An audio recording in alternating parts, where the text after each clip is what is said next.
Hey everybody, it's Cameron of Speedtech Performance, and today we are back in the shop working on our stock A-body project. We're going to be starting on the rear end today. If you have not seen any of the previous episodes, go back and watch those so that you're up to date, and we're going to go ahead and get to work.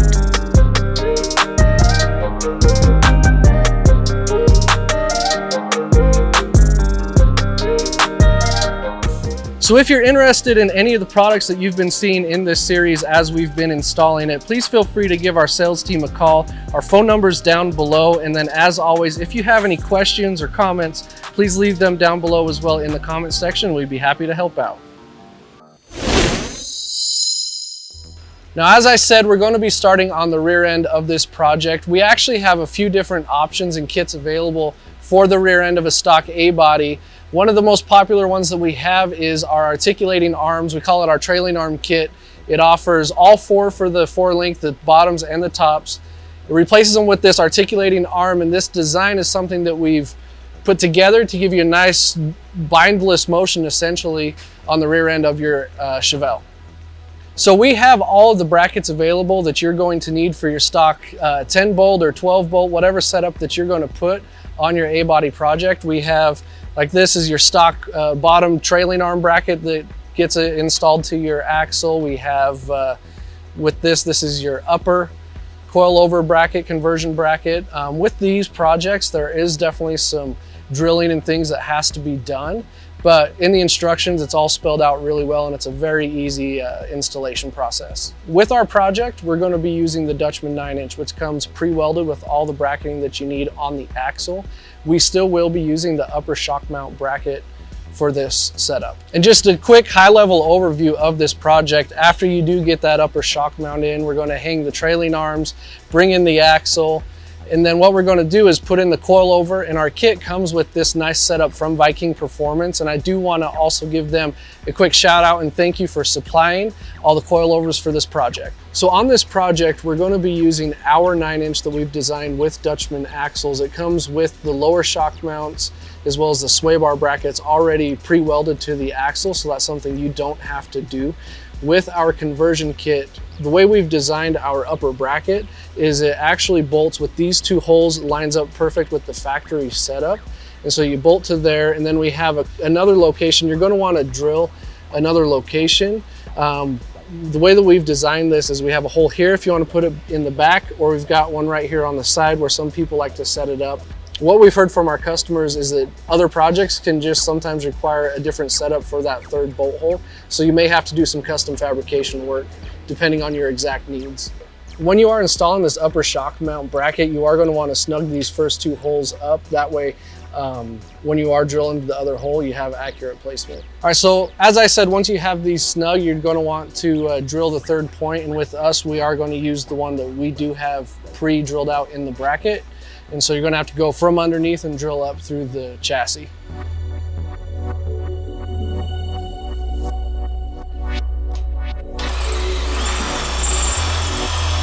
So like I said, we spotted our hole from that rear hole in the bracket, and as you can see, it started to come out on the side of this little channel, so it's not going to work. So like I said, every application is going to be a little bit different, and you're going to have to custom fab for your setup. So with this one, this is the hole that we were aiming for, and like I said, it ended up coming out in the middle of this channel wall. We do have this other hole that comes pre-drilled in our bracket, which sits right about here, and we're going to go ahead and try for that one.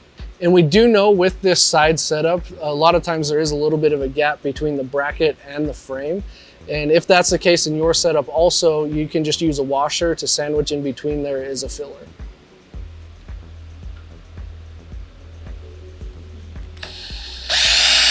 Now that we have the driver's side upper shock mount installed, and you saw the modifications that we had to do for our setup, and again, your exact application might be a little bit different than ours to get that third bolt in. We're going to go ahead and get started on the passenger side and then move on to trailing arms. Once we have the upper shock mounts installed, we're going to go ahead with the upper trailing arm. So not only is our lower one an articulating arm, but the upper one moves as well. So that again helps you with a nice bindless motion. And one thing that I do want to note before we install, pay attention to where your grease zerk is, because it'll be a bad day if you get everything installed and realize that you can't keep this thing nice and lubed up. So now that we have the upper trailing arms hung, we're going to go ahead and start with the lowers. Now with both of these, again, they do use the factory mounting points. And one tip that I want to give you, actually probably two tips that I want to give you, is when you're doing the lower, you're going to want to use a socket with an extension, because you have to go all the way through the chassis. And then don't forget to use some sort of anti-seize on the shank of the bolt also. So again, with this setup, we're using our 9-inch that we've designed with Dutchman axles. It comes with the upper bushing setup, the sway bar mounts, your lower trailing arm, and your shock mount brackets already pre-welded on. And normally when we install an axle into a project, we build it all the way out, including brakes. But we just got word that Bear Brakes is actually going to jump on this project with us, which we're super excited about. So keep the project moving. While we're waiting on those brakes, we're going to go ahead and show you how to install the rear end. Now again, on this project, we're going to be using our 9-inch that we've designed with Dutchman axles. The great thing about this setup is it already comes with the bushings all set up on top, as well as the sway bar brackets, the lower shock mount brackets. Everything's already welded to the housing, so it's going to be way more convenient for your installation. If you're not using our 9-inch setup though, we do have all the brackets that you need included in our coilover conversion kit. So from here, we're going to start with the installation of our rear end. The first step on that is we're going to put in the lower shock mount, and then from there we're going to go ahead and get it hung on the trailing arms. Now something very important is don't actually leave it hanging on the trailing arms. You're going to want to make sure that it's still supported until you have your coilover in there. So the way that we've designed this lower bracket here on our rear end is there are multiple mounting locations. So for this setup though, we are going to go ahead and have the lower of these two holes on the lowest setting. So we have the rear end kind of in a rough area of where it's going to have to be. We're going to start with the upper arms. Then once we get those installed, we'll go ahead and move over to the lowers.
Now that we have everything on the rear end all buttoned up and torqued down to the specs that are listed in the instructions, we're going to move on to the rear sway bar.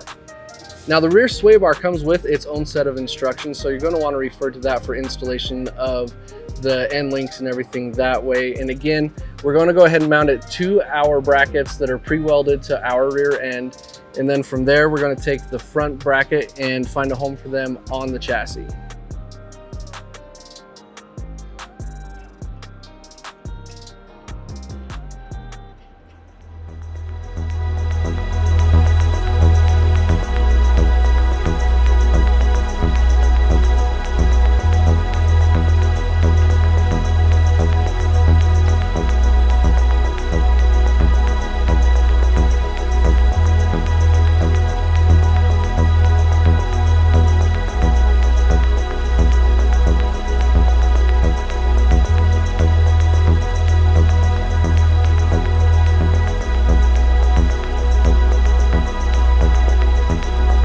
Now, after you've mounted the rear sway bar to the axle housing on our brackets, go ahead and pull it up to the cross member on the chassis. Now, this bracket here is something that we include in your kit when you purchase the sway bar from us. And if you notice, there's 3 holes. The most important and the one that's going to do the most work is this bottom one. And so this bracket actually sits up here flush on the bottom of this cross member. And as far as a little bit of alignment tips or tricks is first make sure that it's centered within the chassis, because obviously you want your sway bar centered. And then B, this hole here is from the factory, but it's not a hole that you're going to use. Just kind of as a little bit of a guideline, is that hole is going to sit between these 2 holes on that side of the bracket. So hold it up, mark your holes, go ahead and pull it down and drill your holes. Now, as far as installation of this bracket, you're going to want to disassemble it from this end joint here, because the bolt is going to come up in from the bottom.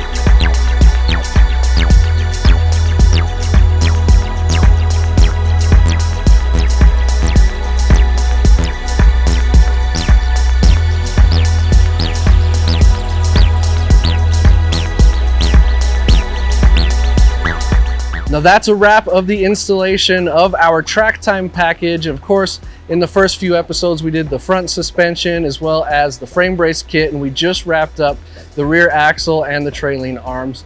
In the next couple episodes, we're going to do the steering, and a big shout out to Borgeson helping us out there, as well as the brake installation, and a big shout out to Bear Brakes for helping us with those components. And then, as always, we want to give another big shout out and thank you to Viking Performance for helping us out with the coilovers on this project. Once we're all wrapped up here, we're going to be taking this on the road with us for the next year or so. So if you're at any of the events that we are at, come stop by our mobile showroom, check out what you can do to your stock A-body chassis. And as always, be sure to like, subscribe, interact with us on all the different social media platforms, and we'll check you next time.